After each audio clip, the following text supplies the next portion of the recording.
Welcome to the Veterans in Politics Talk Show. Join us every Wednesday night at 6 p.m. Pacific Time, live stream on Facebook.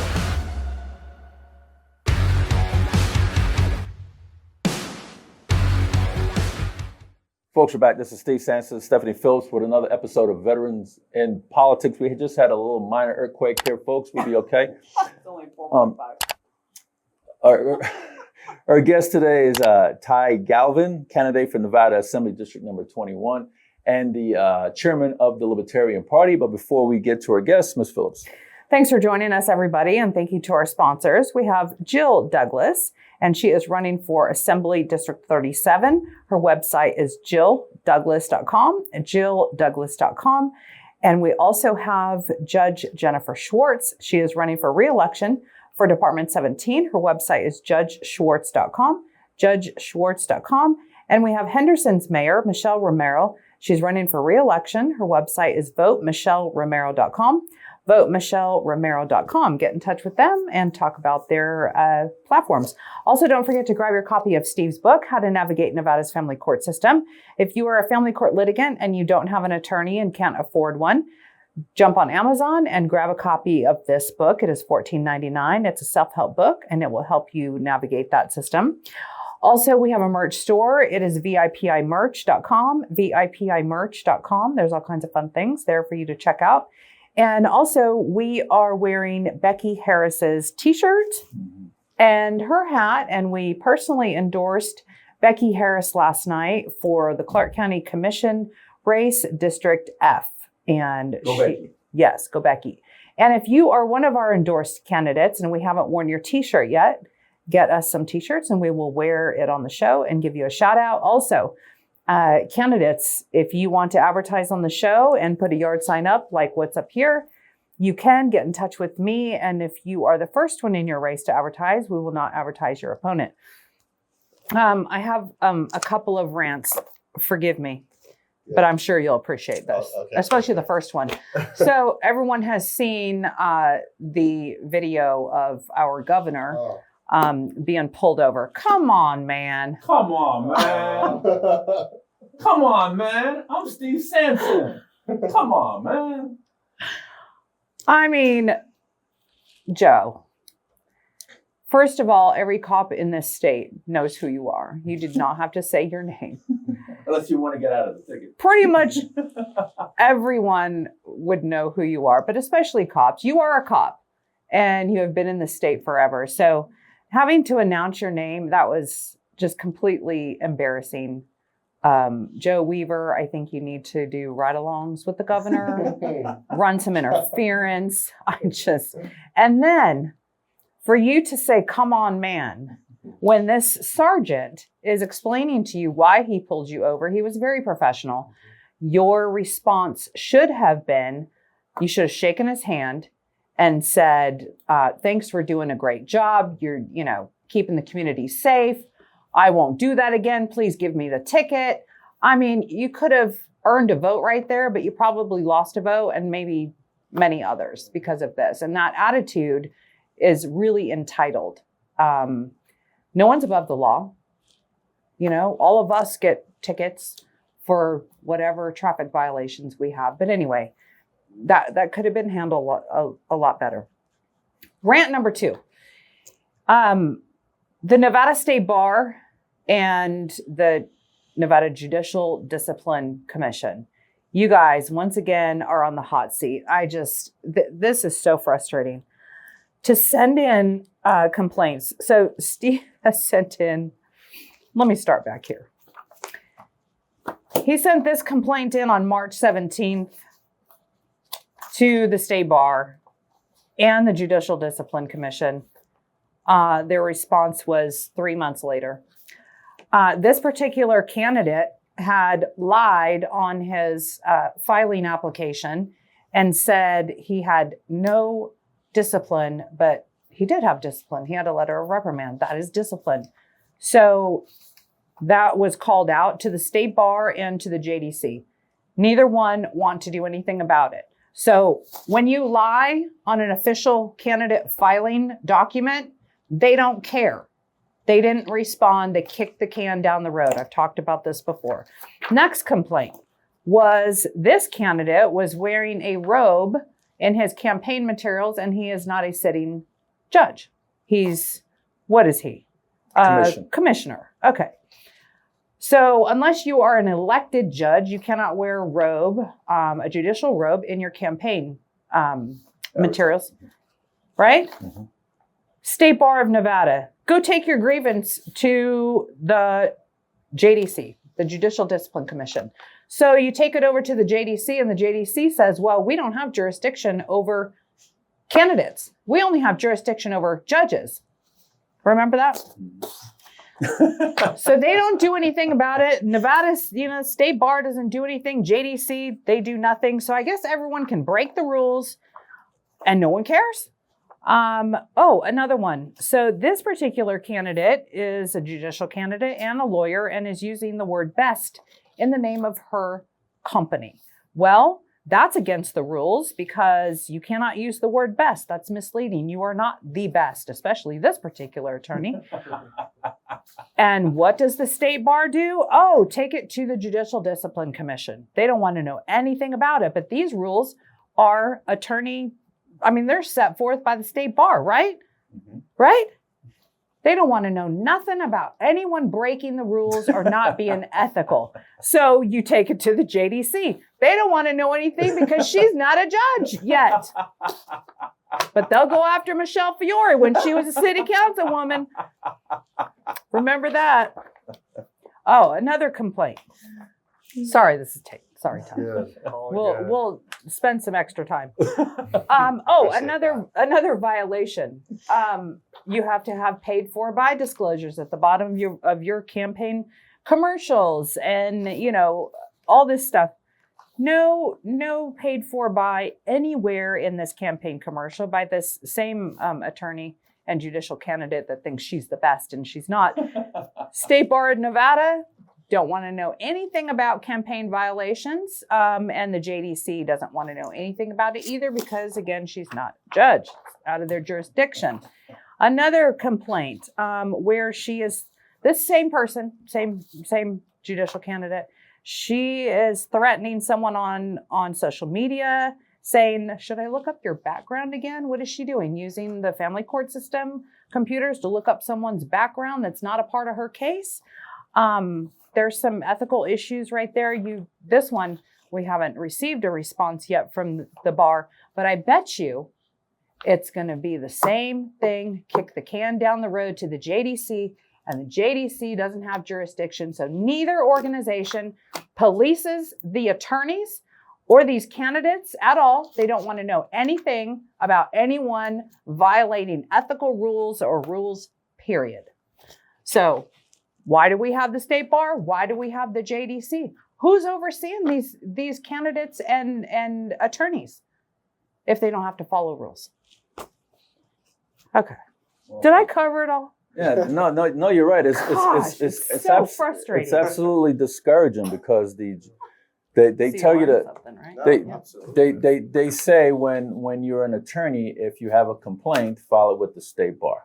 Yeah. But if an attorney runs for a judicial seat, then you got to file it with the Judicial Discipline Commission. So when this particular attorney ran for a judicial seat, I said, you know what? I'm going to cover my both bases. I'm going to file it with the State Bar and I'm going to file it with the Judicial Discipline Commission. Mm-hmm. So file it with the State Bar. State Bar says, well, you know what? She is a candidate for judge, so file it with the Judicial Discipline Commission. File it with the Judicial Discipline Commission, and they go back and say, well, you know what? She's not a judge. File it with the State Bar. So State Bar, Judicial Discipline Commission always does this. They point the finger at each other. Why are we paying for these entities to even exist? I think we should abolish them because they serve no purpose. State Bar serves no purpose. Judicial Discipline Commission serves no purpose. And get rid of them. But the other thing, too, is that these attorneys that are judicial candidates and not judges, they have to follow the judicial canons as well, just as if they were a judge. So why wouldn't the JDC be in charge of that? Exactly. Anyway, okay. I don't know. I But- think we covered that. I think we killed it. I- Yeah. Just more examples of how bureaucracy fails, Yes. at every level, Absolutely. Yes. So, Mr. Galvin. Yeah. Thank you so much for being Of course. on the show. Thank you so much for having me on. I appreciate it. Absolutely. Yeah. Could you give us a bio, please? Don't leave anything out. Yeah, so my name's Tighe Galvin. I was born and raised here in Nevada. Both my parents are Irish immigrants. Currently, I'm a special education teacher in CCSD. I'm the chair of the Clark County Libertarian Party as well down here. And, I decided to run for Assembly District 21 because consistently, Americans all over the country, but especially in Nevada too, where you see our new voter registration rates, more and more people want a real alternative to the two-party system. And they're fed up with it. And they're looking for real candidates.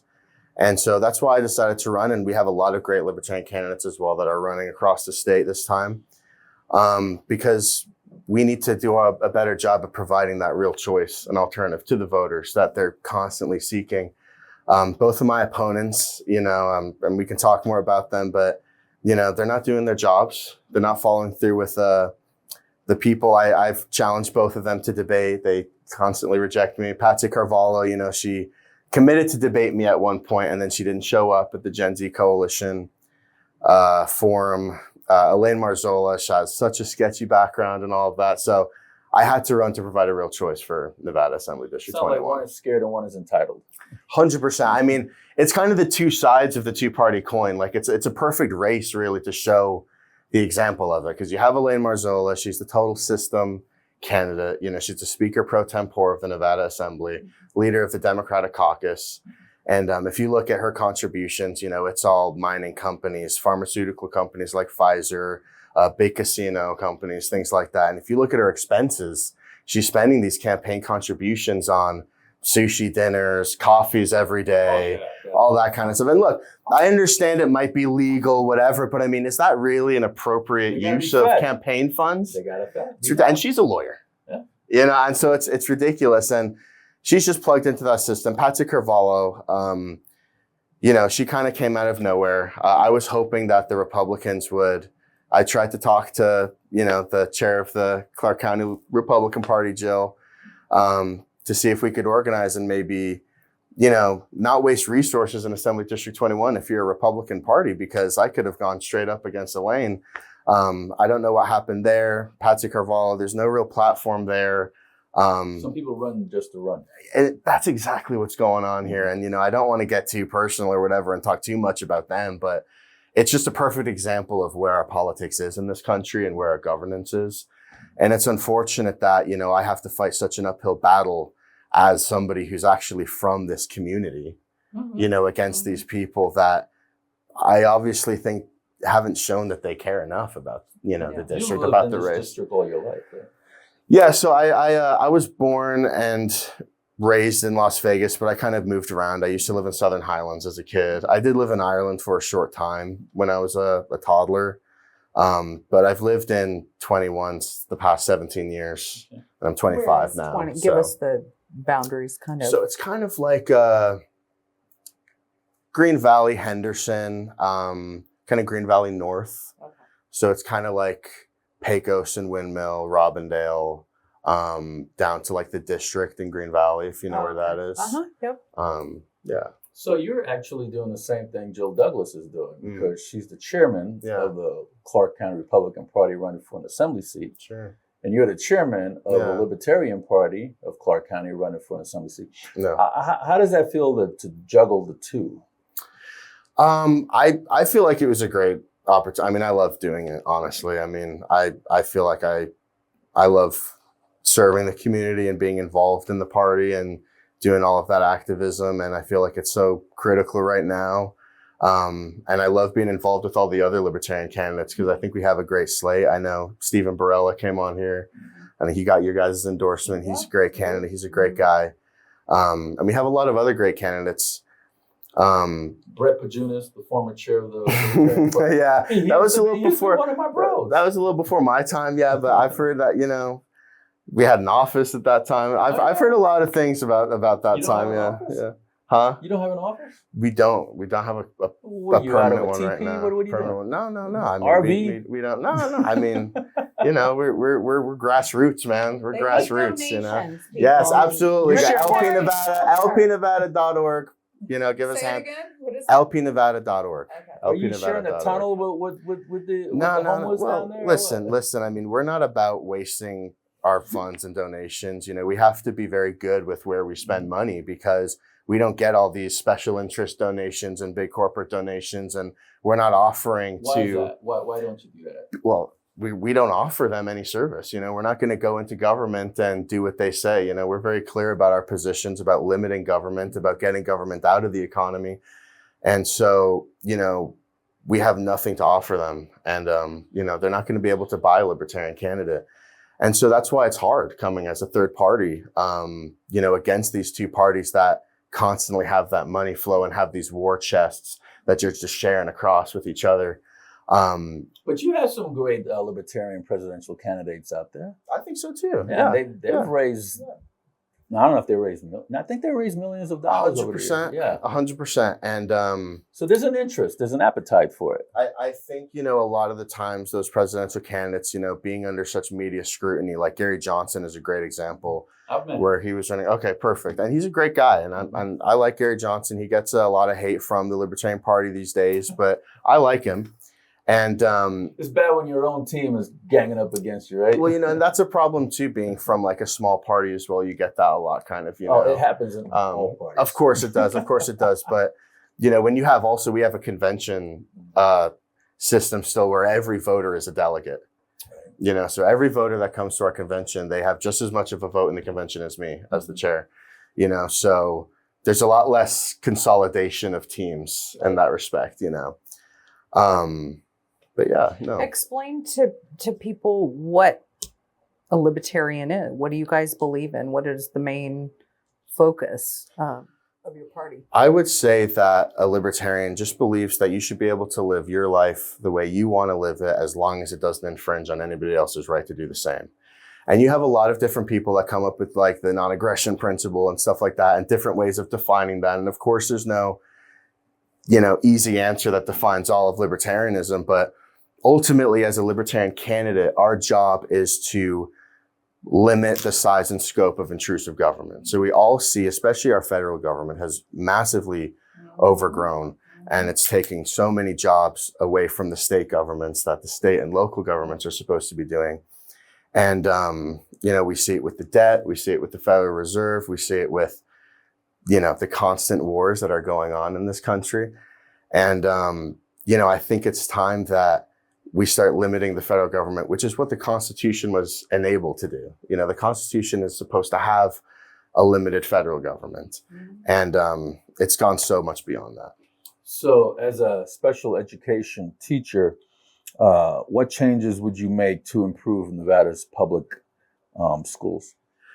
Well, the first thing that's got to really happen is school choice. And how do you even become because it takes a different mindset to become a teacher. And it takes a greater mindset to become a special education teacher. How did that even transpire? Well, you know, my mom was actually a special education teacher too at the same school that I teach at now, which is where I went to school actually. It's a Title I school in Henderson. And, you know, I love that community. And, you know, I always went to the school that my mom taught at, and I always saw her, you know, do the great things that she did. And I guess it was just a natural progression. When I wanted a job, I started as a paraprofessional in CCSD. So I was an aide in autism classrooms, resource rooms. I started out doing socially and emotionally disturbed kids. So I've been kind of all over the special programs. And then I was able to get my degree in special education. So I just finished my first year as a licensed teacher with my own classroom, teaching resource.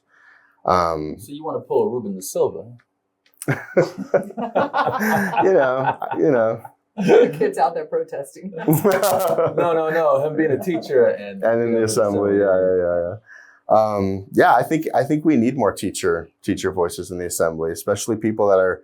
I mean, that's my problem with the two candidates. You know, is that I'm running against is they're not really on the ground as much these days, seeing what's going on with, you talk about special education. I mean, these are the most marginalized people in our community a lot of the time. Well, maybe you can find out where the cannabis money is that's supposed to go to the and that's a big problem. We're so admin heavy, and so that's another problem. So first, we need school choice. We need the education savings accounts back in here, and second of all, we're so admin heavy. I would freeze all admin hiring right now in CCSD and across the state. And I mean, you have our superintendent making $395,000 a year or something like that. I mean, and these are the people making the financial decisions for the district getting paid this much. And it trickles down, and teachers don't get paid enough, but and the paraprofessionals don't get paid a lot either, and the support staff and the custodians and everybody that it takes to run these schools. And, beyond the admin being so top heavy, there needs to be more authority given to these local schools as well. So like these school organizational teams was a great step towards that. I would give them a lot more power, get them to retain their funds that they save every year, be able to make a lot more decisions in terms of their admin and stuff like that. And ultimately it does just come down to CCSD is way too big. And so we got to find a process of how to break that up. So you believe in breaking it up? A lot of people believe in the same. Ultimately, that should be the goal. Like Henderson municipal schools, Las Vegas municipal schools. Ultimately, that should be the goal. And I think we should start with school choice and getting back our education savings accounts, which is going to be a challenge. But I think that's the first step to that. But CCSD is way too big, and it makes way too many decisions for too many schools. How many schools are in District 21? That's a good question. I wouldn't have the answer off the top of my head. That should be your base. But it's suburbs, and it's unfortunate because I'm a CCEA member, so I'm a member of the teachers union. My mom was a member of the teachers union. Did they endorse you? So no, I talked to them so much trying to get an endorsement. I had to call them a bunch of times. Finally, they gave me a 5-minute interview where they asked me a series of yes or no questions, and then they told me at the end that they were only really interviewing me because I'm a union member, that, ultimately they make endorsements based on their political strategy. And I was really disappointed at that. So they endorsed the Democrats. Yeah, they endorsed Elaine Marzola, and, that was like the day after. They didn't even get back to me after the endorsement. They endorsed Elaine Marzola, who's the incumbent, and that's where the entitlement comes in. And this is what I'm saying is they didn't even really give me a real interview, a real choice. They just pacified you. 100%. They must think that everything is great in the district. Well, and that's funny. And that it doesn't need any change. I mean, this is what people complain about the most is this district education. I mean, look at the results. We're last. And everyone sees that, but yet no one is willing to get rid of the incumbents and try someone new. I mean, you work in the district. You know firsthand what is going on. Well, and it's so unfortunate because, like you said, I mean, they've endorsed people based on this political strategy. But I mean, I failed to see the strategy here because our education system's only gotten worse the past few years. It's still just trickling down, and I think I'm at a good school. I like the admin I work with and the team there. And I think that's why I'd want to empower more school organizational teams and things like that as well, and get the district out of those schools as much as possible, and also enable parents though to go to the school of their choice, because that's the other side of it. How come you didn't run for school board or board of ed or university region, something more in the educational field?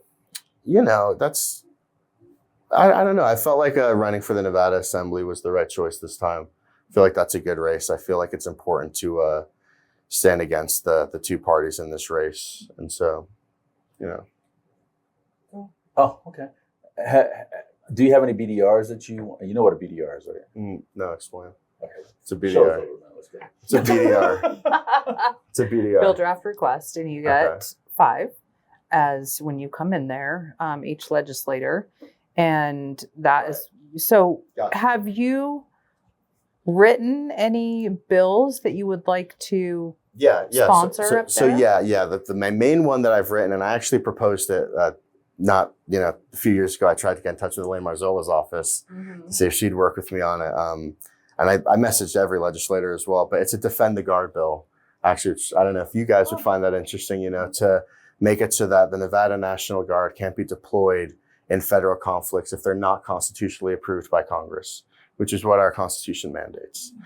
And so that's the first bill that I've written up that I really want to push hard on in the Nevada Assembly. I like that bill. You know, yeah. So that's really my top bill that I want to get in on there. But they still get paid by the federal government though, so that might be a drawback. Yeah, and there's a lot of issues there. I mean, and there's and that's a big problem with Nevada's budget in general, is that a lot of it comes from federal funds and things like that. So there's a whole can of worms there as well, 100%. But these are the first steps that we're going to have to take, I think, to take back our state sovereignty. I don't know too much about like the differentiation between the National Guard and like the state militias that have kind of gone away and things like that, Well, the militias are regulated. They regulate themselves. They're not a part of the system. Right. Well, they're off the grid. Well, no. I don't mean like the Patriot militia movement or anything like that. I'm not talking about them. I'm talking about like, early on in American history, they were kind of not just then though. There was kind of a differentiation before the National Guard was formally like codified in that way. And again, I don't know too much. Yeah, 100%. So I think there's a lot of things that we can look at, is what I'm saying. Not just defend the Guard, but I think that's an amazing first step that we need to take. So that would be like a veteran bill. Is how you would. What committee would you push that in? I think you could push it in veterans. I would have to look to see where exactly that would go, because that's going to be a big problem as a libertarian. Obviously, they're going to try to block a lot of bills and things like that.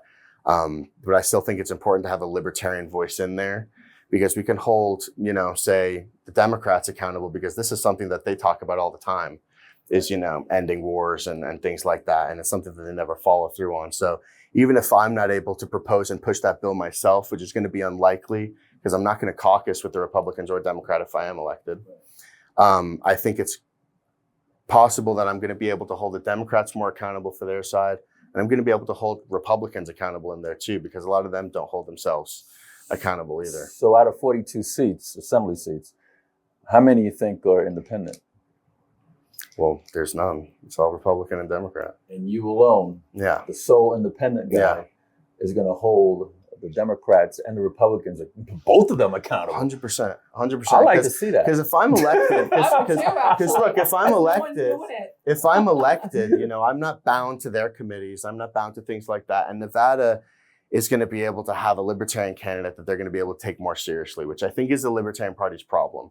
We don't have a lot of candidates that are going door to door, that are outreaching to a lot of organizations like this, that are going to be phone banking, sending texts out, putting yard signs up. We got a lot of great candidates this cycle that are doing that. And you don't see that a lot from libertarian candidates. So I think that even if you have a libertarian assemblyman, and a real one, not like the guy who changed his party registration and then voted for those tax increases. I think his name was, which guy we talking? His name Moore. You're talking about John Moore. Yes. Yeah. But a real libertarian voice in there that's going to be able to. He went libertarian and then he switched over to Republican. Well, he went libertarian, and then what happened is he voted for the tax increases to go to Allegiant Stadium. And he was censured by our party, by our state party, and then did he change his party in the Libertarian? Did he go Republican? He was Republican in the Assembly, and then changed it to Libertarian. Exactly, yeah. When he was already elected as a Republican statesman. I think maybe so. But yeah, he was censured by our own party, because he did that. And so having a real libertarian voice in there, and that's something that's kind of cool about being a libertarian, is you can kind of come at the Republicans from the right and the Democrats from the left. Yeah. So you're talking about I'm going back in time. You went back in time too with John Moore. Well, I know a little bit. Okay. I'll quiz you. So that's one bill. You get 5. So you got 4 more. Right. What will be your other 4 BDRs? Well, my next one would have to be something to do with CCSD or the Nevada Department of Education. Okay. Either breaking up CCSD or doing some kind of legal choice? Yeah, that would be the main thing. That's a hard one because, that's going to be a problem in the judicial department as well. Well, they tried that already. And then the ACLU got involved and said, well, these parents are going to take their kids to religious schools. So it was passed by the Nevada Assembly. And what happened is it went to court. And the Nevada Supreme Court declared that you could have an education savings account, but it couldn't come out of the Nevada education public school budget. is a thing. Because the ACLU raised their voice about religion, people are going to put their kids in religious schools. And I'm like, what's 45 minutes of religious education? Their choice. Yeah. Yeah. What's 45 minutes of learning about the Bible or the Quran or give me some The other stuff. Bible. Okay. She's only with the one. So I'm trying to be neutral I overall. know what you're saying. Send them to whatever school they want. Exactly. 100%. But- It should be the parents' decision. So we're going to have to look at more funding mechanisms from that. I mean, I would cut a lot from administration throughout the Nevada, budget. And obviously in that session, they'd be proposing it. And so we'd have to see then. But a lot of that should be put towards an education savings account budget rather than the public school budget, So something with promoting school choice, breaking up CCSD would be the goal. Freezing admin hires, would be another great one. I'd have to see exactly how to draft up the bill. So that'd be a legislative decision to freeze admin hires for the CCSD. I'd have to see how far legislatively you could go with that. I mean, I'm sure that would be a problem with. I mean, these would trigger a lot of things, and that's kind of the point, though. A lot of these bills, even if they can't be passed, 100%. Even if these bills can't be passed, we can start legal processes. We can start cases that'll eventually, maybe overturn or push through some other things, And so that's also the purpose of pushing a lot of these bills. Okay, I like it. So have you gone back? Because I heard this statistic a while back, but I don't remember it. Since COVID, and all the, with the boys and the girls sports and all this just disaster, how many less kids does the district have enrolled versus how many people are now homeschooling? Didn't they lose a bunch just in this last year? Hundreds, yeah, and my school suffers from that too. And that's why they're losing funding anyways. Yeah. Because the attendance rates are so low. And it's because so many parents are dissatisfied with what's happening. And I mean, the answer to that isn't to force them to go to these public schools that are continuing to fail, these students and things like that. So yeah, it's terrible. You have a huge decrease in students. Again, I don't have the exact figure for that, but I mean, at my own school, we are cutting teachers, because we just don't have the attendance rates. Get that stat, because when you knock doors, that's, I think it's a pretty substantial. Yeah, no, it is. No, you're right. Yeah. I know it's definitely in the hundreds of kids that have, So what are you hearing when you're knocking on these doors? What are the concerns of 21? Well, what's so unfortunate is when I have like these events and when we talk to voters on the ground and things like that, a lot of them agree with a lot of what we're saying, with limiting the size and scope of intrusive government, getting the state government more involved in what it's doing, and, cutting administration throughout and protecting the liberties of every Nevadan. They just don't think we can win. They just think of libertarians as their spoiler candidate. You're a third party. I'm throwing my vote away if I vote for you. And so that's the number one thing I really hear. And that's always been the libertarian problem. Throw it right at you. Well, here's the thing, that's one side of it. If you throw your vote away and you throw your vote away and everyone in this room throws their vote away, eventually I will end up winning. And obviously I can't do it by myself. I voted for a libertarian candidate for governor. I love that. Yeah. Who was it? Brandon Davis. Yes. Yeah. He was a great candidate. Now he's running for assembly. Yeah. So, and I mean, I really... You would have to change the mindset. Well, here's the thing. I would much rather be at 1% than complicit in what's going on with the Democratic and Republican Party right now in Nevada. And I have no problem running against them and challenging that system that says that, there's no point in going up against them and providing a real alternative for Nevadans. And so many Nevadans are hungry for that. They don't think it's possible. And so, that's the hardest thing that we have to do. And hopefully, reaching out to groups like you guys, talking to voters on the ground, doing things that even a lot of the Democratic and Republican candidates in 21 don't seem to be doing. I think we can make a real change. There's more nonpartisan voters 100%. registered than 100%. than both of the main parties. Yeah. So I think that is very telling. Well, that yes. people are not happy with 100%. third party. So those people absolutely can be pulled into the third party. And I mean, look at Becky Harris, our shirts. We just personally endorsed her last night, and she's an independent. She's that third party. You know, going for county commission seat, and like Stephen Barella for recorder. And I think that some of these, I look more for the good person candidate more so than just party. Because there's, That's how it should be. Depending on what that race is. And I think that those people deserve a voice and an opportunity. 100%. I always say if you're too far left or too far right, you're radical. You know, you got to be more centered and understand all people instead of just a portion of people, if that makes any sense. So what are you going to do about the rising housing costs? So I mean, gas, groceries. that's a great question. So there's so many regulations and licensing issues that make it so it's only possible for these big companies to build, you know. And so if you look at throughout, you know, the valley, you can see all these high rises being built in the mountains and like, you know, all these renovations being done. So there's building being done. It's just that, you know, the small businessman, the Las Vegas local construction people, they're not able to get in on that because the licensing fees are too high, the application fees are too high.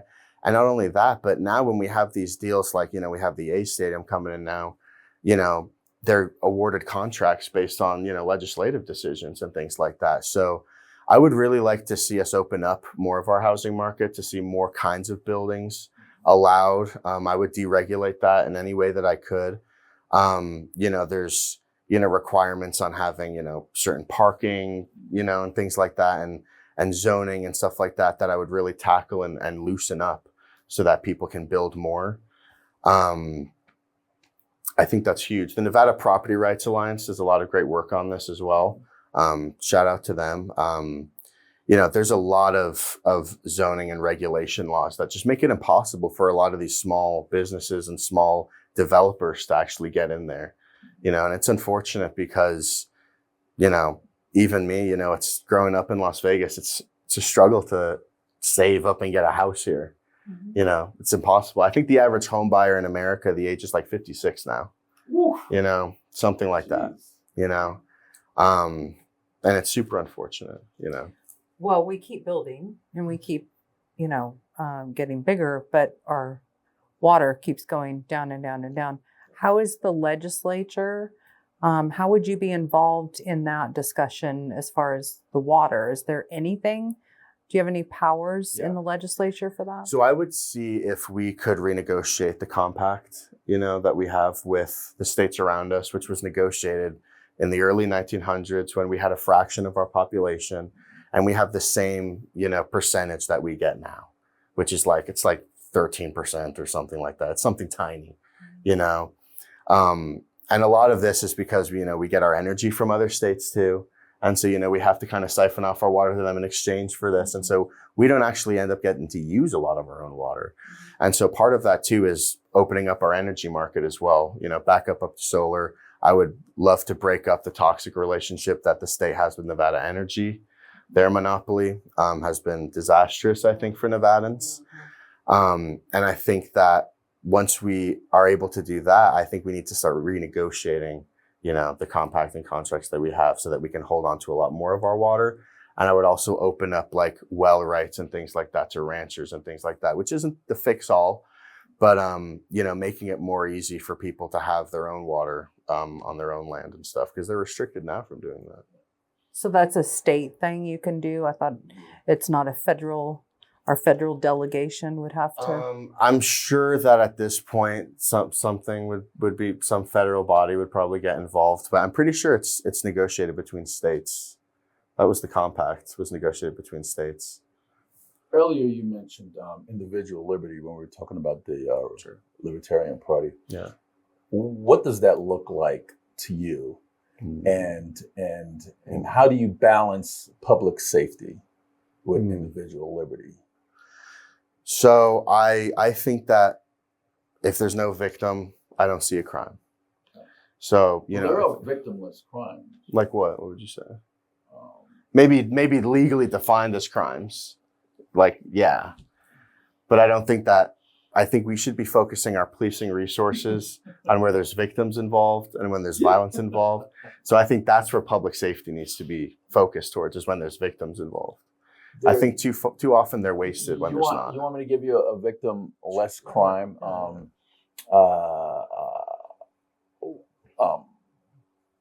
solicitors that are not traffickers, that does a thing on their own, prostitutes that are working here in Clark County illegally because they should be up in Lyon County. Sure. Those other counties that prostitution is legal, that would be victimless crime. Mm-hmm. You wanted an example. I gave you one. Sure. So if we want to talk about prostitution, I think a big problem that we're seeing in Clark County. Well, you brought it up. We brought it up. I'm just talking about victimless crime. Sure. But I mean, we're legalizing that. I would decriminalize sex work, yeah, and I think that I would make it so that they're able to be individual contractors as well. I think it works a lot better that way. I wouldn't make, 100%. And I think that that's the big problem too, is what I was going to say in Clark County, is you have a black market for trafficking and prostitution that I think makes it so much worse. If you had a decriminalized market, same thing with, marijuana and things like that, people aren't going to back alleys and soliciting prostitutes in that way. It's the same about abortions too. And you know what? I can understand that. I'm pro-life, so I mean, I don't think that there's really any safe abortion that can be done. I understand that, in terms of mothers not doing it in the back alley, and I don't want that either. I don't wish that on anyone. Or go to Tijuana. And I don't wish that on any woman, But I think that's a little different, because I do see a victim in that one, Since you brought it up. Before you would even consider decriminalizing prostitution, have you seen that movie Exodus Cry? Mm-hmm. Have you read the book Renting Lacey? No. There are so many things. Most of these prostitutes and these people, escorts, are being trafficked. Yeah. They have pimps, most of them. Mm-hmm. So those people are victims. 100%. And if you decriminalize that, that is just opening the doorway for them to do whatever. And the laws need to be tougher. They need to be made tougher on pimps, johns, traffickers, these people, because some of these are minors they're bringing in.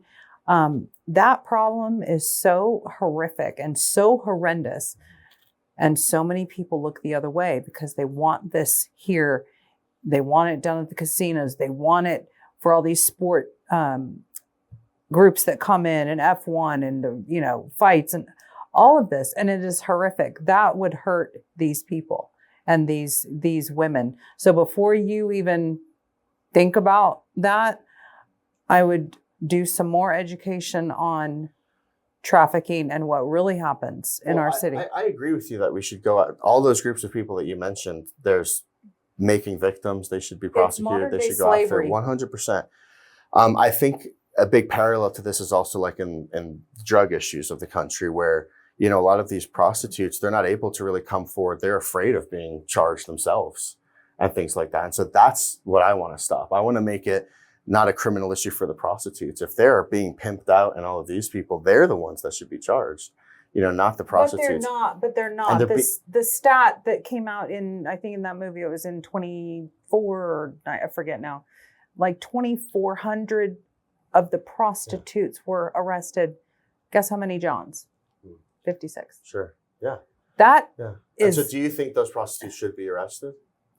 No, I think, and they're cited. Okay, they're cited, but when they are brought in, now the laws have changed, things have changed. And this gentleman in law enforcement was talking about this, where when they bring these women in, they give them help and they offer the help to them. Before, they were treating them as criminals. They're actually victims because they're being beaten, drugged, manipulated, and they don't get the money. Their pimps keep it. And the problem here is absolutely horrendous. And I don't hear legislators talking about this. I don't hear them saying we need to make these laws. tougher, the penalties for these pimps. And John's tougher. What, they just get a ticket and they get back on the street. And these poor girls, and they don't trust law enforcement to help them. They're afraid they're going to get killed the next day. So that particular subject really needs some light shed on it, because this is modern day slavery. Slavery is not over.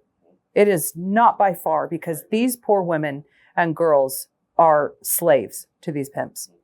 I agree. And I think we're in a lot more agreement than we realize, because like you said, you don't think these prostitutes should be charged. And if people are individually contracting themselves out to that, do you think that they should be charged with prostitution either?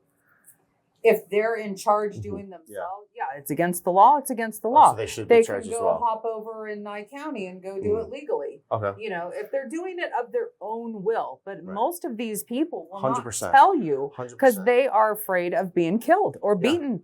100%. So do you think it should be legal here in Clark? I think Clark and Washoe is the only two counties in the state. Yeah, I would decriminalize the prostitution here in Clark. And again, I think that it would make it easier for these women to come forward. That's what I think, because nothing else is working. Nothing else is working. And it's a good parallel too with the drug, not to segue it too hard away from that. We can get back to it if we want.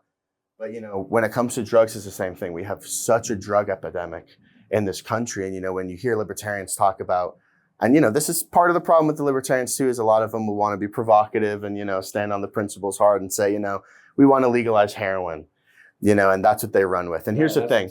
And here's the thing though, if we legalize heroin tomorrow, is anyone in this room going to start using heroin? I don't think so.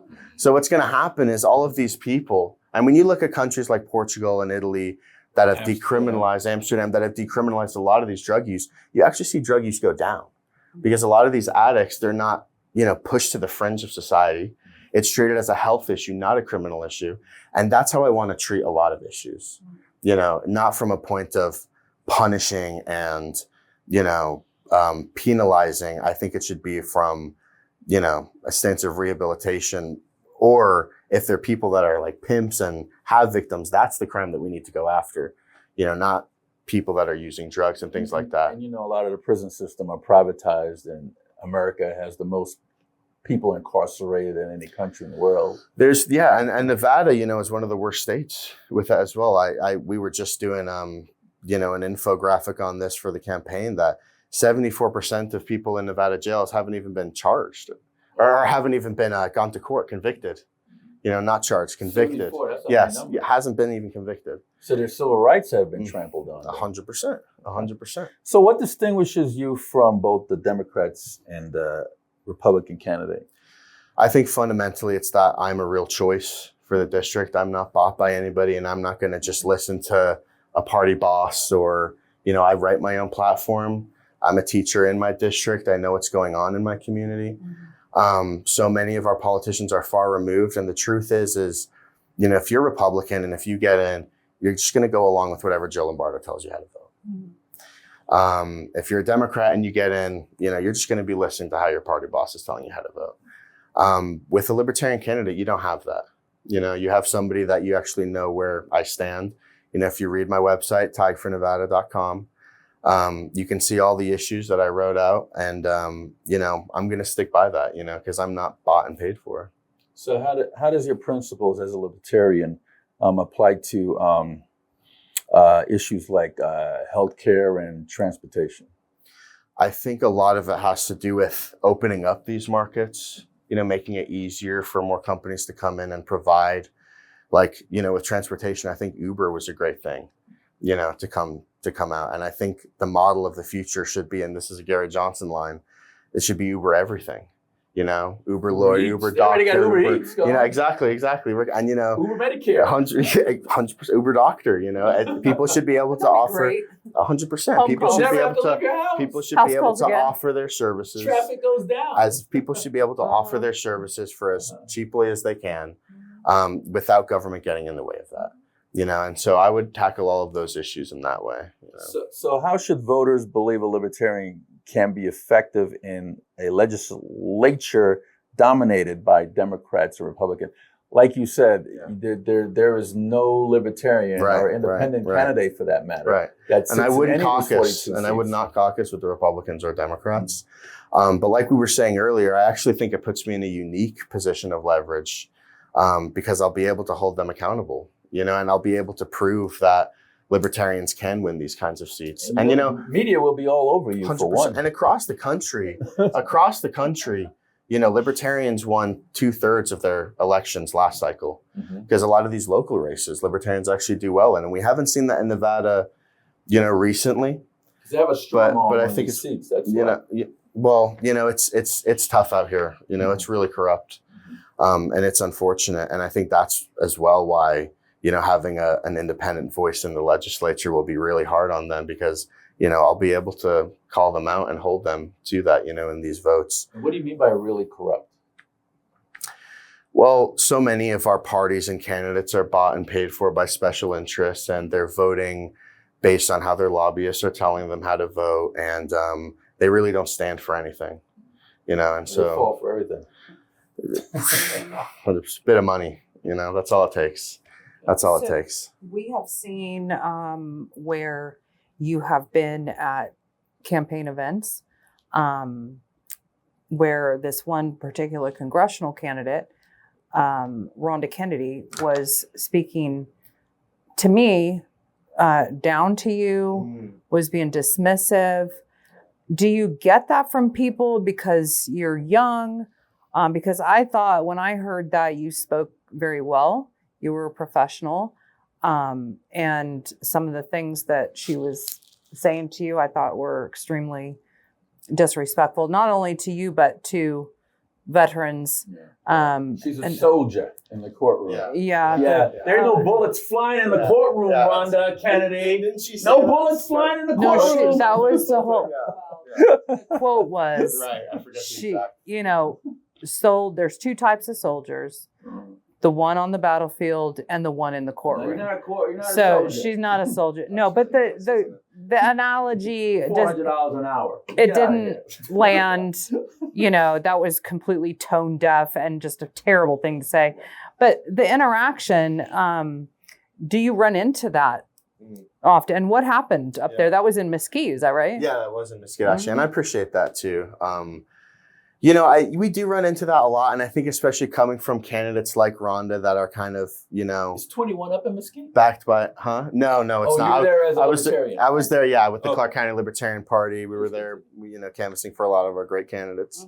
But she came up to us, and this was actually the second confrontation that we've kind of had with her. She came to one of our party events, like a few weeks prior to that, and she got into a huge argument and had to, ask. So, it makes me feel better because I was like, man, I felt terrible because, we got the venue workers asking us like, hey, can we calm it down and that kind of thing, and it reflects poorly on us. Right. But yeah, every time it just went crazy, and, she was just asked about her positions, and how they're constitutional, and, she likes to stand on that kind of lawyer card, it seems like a lot. But yeah, we were out there in Mesquite, and it is kind of frequent. Like when I was saying, you either get people that they like the policies, they agree with what I'm saying, they like me as a person, they just don't want to see, the Republican or Democrat win. So they feel like they got to throw their vote away to one of those candidates. And you got people that just like to hear themselves talk. That's one of that. That's you got one a lot of that. Yes. You got a lot. Yeah. No, And you handled it very well. And again, for your age, there's not that many that can speak that well, that are organized like that, professional. And no, I thought you did a great job. I appreciate that. I appreciate that a lot. No, and it's important, I think, to go to events like that and to provide that, to voters, because so many people, they're going to be stuck with the Rhonda Kennedys of the world, if they don't get these choices out there, So as a chairman of the Libertarian Party, do you endorse candidates? Have you ever I endorsed don't. candidates? No, not really. We have a convention process. You come to our convention. If you're nominated for a position, then the convention votes on whether you're the Libertarian nominee for that. So I don't. Do you endorse out of your party? I don't really. No. Why not? You're trying to spread the love. Yeah, Spread it. Look, we're spreading love. We endorse Republicans, candidate. Democrats. I mean, Spread the he love, would baby. endorse Stephen Barella. I endorse Stephen Barella. Yeah. Say that, yeah. Okay, there you go. I endorse all the libertarian candidates. there we go. I endorse all libertarian candidates. And honestly, I would only endorse the libertarian candidates, probably. What happens if there's no libertarian candidates in the race? What if it's nonpartisan candidates? That's an interesting one. I mean, then it depends, of course. What it depends on? If they're constitutional, if they're, for limited government, if they're actually for civil liberties of all Nevadans, not just trying to structure society the way that they see it should be structured. But too often nowadays, I just can't trust a Republican and Democrat. And, I will say, and with exception, there are a lot of good Republicans and Democrats that I know and that I've gotten to know even more throughout this campaign and stuff like that. Yeah. And, I know there's a lot of good eggs out there, but it's just unfortunate that, they're restricted, from doing a lot of the good that they even want to do. You see it in like Kentucky with Thomas Massey getting totally kicked out of his seat. So it's unfortunate. And the reason why I say you can't trust anybody is because I've been doing this for a long time. Sure. And some people I thought that were really good friends of mine turn out not to be. Yeah. To be backstabbers. Yeah. So, it kind of messes with my mind now. Sure. Now I'm like, oh shit, who can I trust? Yeah. You know what I mean? Yeah. No, and it's unfortunate because I feel like so many Americans are at that point with everything. Yeah. Like, they're fed up with, we were saying like rent's too high, groceries are too high, My kids are going to a school that's ranked 48 out of 50 in America. Insurance is way too high. Everything is way too high. The interest rate on homes are too high. Healthcare is terrible. Gas Everything, is too yes, high. yes, Everything is high. Everything is too They're expensive. trying to starve us out the market. Yeah. Pretty soon there won't be a middle class. You're just going to be rich or poor. Yes, 100%. That's it. 100%. And the middle class is the driving force for this country. It's the middle class. It's not the rich or small poor. business. 100%. 100%. What about your generation? How do you get people involved in politics, excited about politics? There are so many people that don't vote in this country, but just look at the numbers of, the voters here in Nevada, especially the primaries. Such low numbers. How and what can you do as the younger generation that is coming up? You guys are going to be taking care of us, at some point here. Yeah. So how do you get people involved like that? It's tough. I think that being a libertarian candidate is a great way because it's actually, providing them this real alternative. You see it with, across the political spectrum. You saw it with Bernie Sanders, was able to get a lot of young people. And then you saw like even the Trump campaign early on with like Charlie Kirk and him, rallying a lot of young people to that side. So And look what happened to him. when you have, when you have, candidates that offer a different pathway than what's currently going on, the system quo, I think you can really excite young people. And I'm a young person myself, and that's why I'm running, is because, I constantly see the system failing. We're not going to get to see Social Security. We're not going to get to see a lot of these programs and things like that, It's going to be insolvent by like, the early 2030s. Only if they don't stop the fraud. They are seeing seeing the fraud. They're pointing that out. And if they would, fix some of this, then it would be. It's all a fraudulent system. It's based on, it's a big Ponzi scheme, and they're not going to have the money to pay out. They're going to have to cut benefits, or they're going to have to start taxing more and taking it in to keep it going. And ultimately, I think it's just a failed program. I think that Americans should be transitioned into individually managed, retirement accounts. Rather than having it completely controlled by the government. Not because I think it'll be more insecure, but I think the opposite, They didn't manage it well. 100%. They didn't manage it well. Nobody was overseeing this. And this has been going on for decades. And it just has gotten worse and worse. And, if somebody would actually get a hold of that and seeing where those dollars really have gone and redirect some, I think it could be possibly saved. I would love to see an audit of the Federal Reserve and all of those. Yeah, 100%. I would love that. And I would love to audit, the Nevada, all our agencies and things like that, because there's a lot of waste going on there too. We just talked about 2 agencies earlier. Yes. So we need to audit all of them as well because there's so much waste going on. Yeah. Gross. And it makes these programs unsustainable. And, so in a world where we had a balanced budget and we could see where our tax dollars are going to, I'd be a lot more inclined to agree with a kind of program like that, but from where I stand now, I don't see throwing more money at the problem as solving it, So I would at least give Americans an opt-out choice, Do you have anything else for Mr. Galvin? No, but I just want to tell you, I am proud of you. And I'm so glad when I see young people that are involved in politics and you stand up and you run and you believe in something. Even if people don't always agree with you, I admire it. I respect it. And I think it's awesome. Thank you. I appreciate that. Yeah. And thank you guys for having me on as well. Well, hold on, Ms. Galvin. Mark is going to zoom in on you. And you could say whatever. Join the Libertarian Party. Sure. Come vote for me. Anything. Your point of contact. Donate to your website, your point of contact. Anything like that. Go ahead. Sure. Which camera is it? This middle one, is it? Or the... Oh, okay. All right. So once again, I'm Tighe Galvin. I'm running for Assembly District 21. I'm also the chairman of the Clark County Libertarian Party. You should definitely join the Clark County Libertarian Party or just the Nevada Libertarian Party if you're across the state. lpnevada.org. Start getting organized and taking back our state away from this two-party system that has just led us down the path of endless spending and more civil liberties being taken away from us. You can check out my website at tigefornevada.com, TIGHEFORNEVADA.com. Please donate. My campaign is completely grassroots powered. I don't take money from special interests, like I said. I'll always refuse those kinds of bribes. So I rely on real people to donate to my campaign and support us. And anything counts. So I appreciate you guys taking the time to listen to me and having me on. Well, thank you so much for coming on. Of course, yeah. Thank you, Ms. Phillips. Folks, that's Tighe Galvin, candidate for Nevada Assembly District number 21 and the Libertarian Party chairman. We hope that this program was informative. And you know what, folks? Get off your couch and join a political organization or get involved in one of these Libertarian campaigns. Party. Did you just talk over me just right now? He certainly did.